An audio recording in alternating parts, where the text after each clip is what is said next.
at the back you have numbers.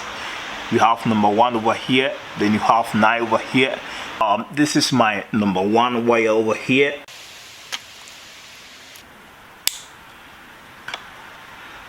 Now we are going to put the first pin inside. You are supposed to hear a click sound. Here's the tip of the pin.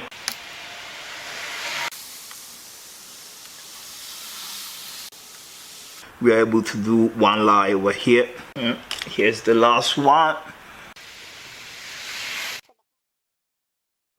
These 2 taps. Perfect.